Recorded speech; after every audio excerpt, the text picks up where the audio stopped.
안녕하세요. 행정사 버디입니다. 오늘은 행정사 2차 시험의 답안 작성 방법에 대해 공유 드리려고 해요. 답안 작성 방법, 순서, 시간 분배, 불이타 문제 대응 방법 등 행정사 2차 시험을 준비하는 분들께 도움이 되는 내용을 가득 담았으니 들어가시기 전에 구독 한 번씩 부탁드려요. 2차 시험은 백지에 작성을 해야 하는데 답안 작성을 어떻게 해야 하는 건지 막막했던 기억이 새록새록 떠오르네요. 오늘은 제가 실전 시험에 적용한 방법인 시험장에서 시험지와 답안지를 받자마자 뭐부터 해야 되지? 라는 고민을 해결해 볼게요. 첫 번째로 2차 답안 작성 방법에 대해 설명드릴게요. 시험지를 받으시면 각 문항마다 지문보다 물음을 먼저 읽어야 합니다. 지문부터 읽는 경우 물음을 읽을 때 지문 내용을 까먹어서 다시 지문을 읽어야 하는 시간 낭비가 발생합니다. 답안 작성 분량은 10점마다 논점이 1개이고 20줄 정도 작성한다고 생각했습니다. 즉 20점짜리 문제는 논점 2개이고 40줄 정도 작성했습니다. 두 번째로 2차 답안 작성 순서에 대해 설명드릴게요. 시험지를 받으시면 시험지를 받자마자 시험지에 모든 문제에 대한 답안 구조를 적어 놓아야 합니다.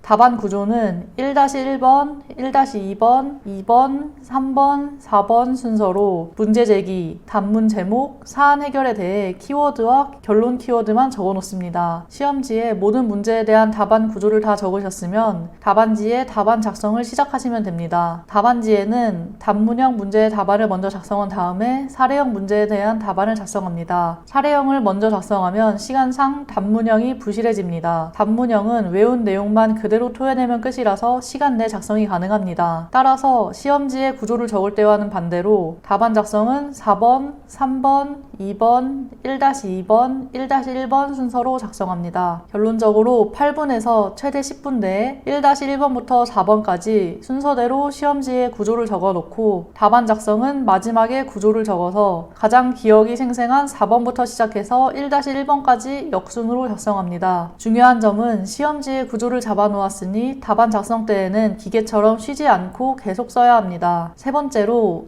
2차 답안 작성 시 시간 분배 방법에 대해 설명드릴게요. 시험지를 받자마자 시험지 확인 시간에 단문형 문제 하나라도 문제를 봐야 합니다. 시험 시작 때까지 그 문제에 대해서 목차를 떠올리며 워밍업을 합니다. 그 후 시험이 시작되면 8분에서 10분 내에 시험지에 모든 문제에 대해 1-1번부터 4번까지 순서대로 구조를 모두 적어 놓습니다. 불에타 문제의 경우 일단 스킵하고 나중에 남은 시간을 전부 투자해야 합니다. 불에타 문제로 구조 작성 때 시간을 넘겨버리면 남은 답안 작성 시간이 다 말려버립니다. 그 후 15분 동안은 4번과 3번 문제에 대해 답안을 쉬지 않고 작성하고 그 다음 15분 동안은 2번과 1-2번 문제에 대해 답안을 쉬지 않고 작성합니다. 그 후 마지막 10분 동안이 제일 중요합니다. 마지막 10분 동안에는 모든 수험생이 심혈을 기울여서 가장 퀄리티 높은 답안이 나오는 1-1번을 최선을 다해 작성해야 합니다. 남들은 다 잘 쓰는데 나는 못 쓰면 티가 더 많이 나겠죠? 꼭 저와 똑같이 시간 전략을 세울 필요는 없지만 다른 방식이라도 꼭 시간 전략은 세워 놓아야 하고 정해놓은 시간은 꼭 지키도록 해야 합니다. 시간을 못 지키기 시작하면 불안해져서 시계만 계속 쳐다보게 되는 불상사가 발생합니다. 네 번째로 불에타 문제에 대한 대응 방법을 설명드릴게요. 누구나 못 쓰는 불에타는 합격에 큰 영향이 없고 남은 시간을 투자해서 성의만 보이면 충분합니다. 따라서 불이타 문제는 남는 시간 동안 목차만 잡아서 성의만 보이면 충분합니다. 성의를 보인다는 것은 분량은 어느 정도 채운다는 것을 의미합니다. 불이타가 아닌 누구나 답안을 작성할 수 있는 문제의 경우 해당 문제를 놓치면 합격이 어렵습니다. 따라서 불이타가 아닌 문제에 더 정성을 쏟아야 합니다. 따라서 두 과목을 동시에 보는 경우 두 과목에 대해 불이타를 제외한 답안을 먼저 작성합니다. 불이타가 아닌 문제에 대해서 구조 및 답안 작성까지 모두 완료한 후에 불이타는 남는 시간을 써서 최소한의 목차 구성과 헛소리라도 최선을 다해 성의를 보이기 위해